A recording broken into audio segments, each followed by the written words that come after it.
Assalamualaikum warahmatullahi wabarakatuh. Kami dari kelompok 3 Perbankan Syariah. Di sini ada saya Kirzan Hari Pratama dan rekan-rekan saya. Saya Liana Ramasari. Saya Saraswati. Saya Fidel. Nah, pada hari Rabu tanggal 21 Mei ini kami berkunjung ke Museum Bank Indonesia untuk memenuhi tugas Perbankan Syariah. Nah, bagaimana keseruannya? Kita lanjut. Hai Sobat Vlog, pernah gak sih kalian bertanya-tanya gimana sih sejarah lahirnya Bank Indonesia? Yuk kita kupas bareng-bareng.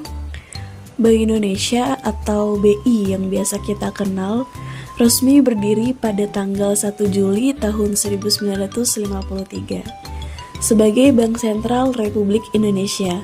Tapi sebelum itu, Indonesia masih menggunakan bank peninggalan Belanda, yaitu De Javase, yang didirikan pada tahun 1828. Setelah Indonesia merdeka, pemerintah merasa perlu punya bank sentral sendiri yang benar-benar milik bangsa. Maka, lewat Undang-Undang Nasionalisasi, De Javase Bank dinasionalisasi dan diubah menjadi Bank Indonesia. Sejak saat itu, Bank Indonesia punya peran penting dalam menjaga kestabilan ekonomi, mengatur peredaran uang, dan mengawal sistem keuangan nasional. Bank Sentral Indonesia lahir pada tanggal 1 Juli 1953. Meskipun BI resmi beroperasi pada tanggal tersebut, sejarahnya memiliki akar yang lebih jauh, dimulai dari pembentukan De Javase Bank atau DJB pada tahun 1828. Nah, selanjutnya, tahukah kalian, di masa awal kemerdekaan, Indonesia menghadapi tantangan besar, pemberontakan di berbagai daerah dan juga krisis ekonomi. Di mana, untuk mengatasi pemberontakan pasca kemerdekaan, pemerintah mencetak uang sendiri sebagai alat pembiayaan. Saat itu, pemasukan dan pengeluaran negara masih bersifat kotor, belum teratur. Di tengah kondisi ini, Bank Indonesia hadir sebagai alat revolusi ekonomi, menjaga kestabilan dan juga mendukung perjuangan bangsa. Nah, selanjutnya di sini ada kilas balik kebijakan moneter di Indonesia pada tahun 1983 sampai dengan 1997. Antara tahun 1983 hingga 1997, Indonesia mengalami deregulasi besar di sektor moneter, dimulai dengan pembebasan suku bunga, kemudahan pendirian bank, hingga masuknya modal asing. Namun, lemahnya pengawasan dan tekanan ekonomi global berujung pada krisis moneter tahun 1997 yang mengguncang sistem keuangan nasional. Pada 1 November 1997, pemerintah Indonesia melikuidasi 16 bank yang dianggap bermasalah. Likuidasi ini terjadi setelah pemerintah meminta bantuan IMF melalui Letter of Intent atau LOI pada 31 Oktober 1997. Penutupan 16 bank ini merupakan bagian dari upaya pemerintah untuk mengatasi krisis moneter yang melanda Indonesia pada tahun 1997 sampai 1998. Menurut Undang-Undang Nomor 24 Tahun 1999, Bank Indonesia punya peran utama dalam menjaga kestabilan nilai rupiah, khususnya terhadap mata uang asing. Caranya adalah dengan mengatur dan mengawasi sistem nilai tukar, serta lalu lintas devisa alias aliran uang asing yang masuk dan keluar Indonesia.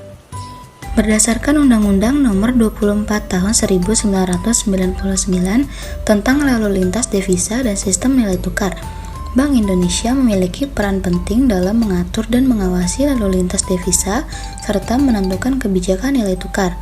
Bank Indonesia mengajukan sistem nilai tukar kepada pemerintah, melaksanakan kebijakan nilai tukar, dan berwenang meminta keterangan dan data mengenai lalu lintas devisa. Selain itu, Bank Indonesia juga menetapkan ketentuan mengenai devisa, termasuk pemberian insentif dan penggunaan devisa hasil ekspor, serta melakukan pengawasan untuk memastikan kepatuhan terhadap peraturan Bank Indonesia.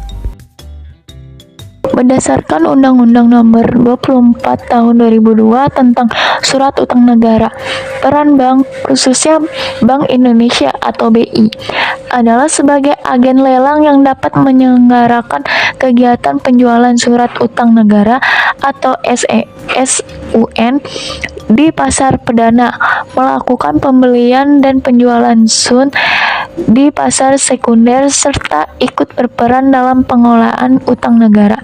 Selain BI, bank lain juga berperan sebagai lembaga yang dapat menjual SUN kepada masyarakat. Gagasan tentang perbankan syariah di Indonesia mulai muncul pada awal 1980-an. Seiring dengan meningkatnya kesadaran umat Islam akan pentingnya sistem keuangan yang sesuai dengan prinsip-prinsip syariah. Diskusi dan kajian mengenai konsep bank Islam sebagai pilar ekonomi Islam mulai digalakkan oleh para cendekiawan dan tokoh agama. Pada tahun 1983, dilakukan uji coba penerapan konsep perbankan Islam melalui pendirian lembaga keuangan berbasis syariah seperti Bait At-Tamwil Salman ITB di Bandung dan Koperasi Ridho Gusti di Jakarta. Meskipun masih dalam skala kecil, inisiatif ini menjadi cikal bakal perkembangan perbankan syariah di Indonesia. Pada 1 November 1991 didirikanlah Bank Muamalat Indonesia atau BMI sebagai bank syariah pertama di Indonesia. Sebagai hasil utama dari upaya tim perbankan MUI pada 1 November 1991, didirikanlah Bank Muamalat Indonesia atau BMI sebagai bank syariah pertama di Indonesia. BMI mulai beroperasi secara resmi pada 1 Mei 1992 dengan modal awal sebesar 106 miliar rupiah.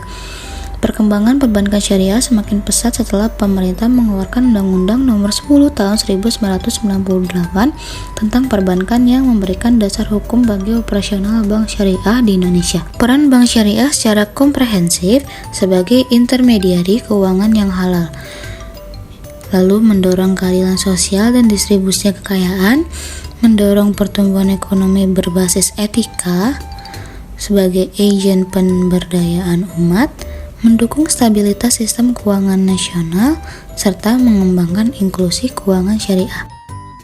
Oke guys, bagaimana tadi keseruan kita dalam mengunjungi Bank Indonesia? Jadi kita bisa tahu tadi tentang sejarah Bank Indonesia,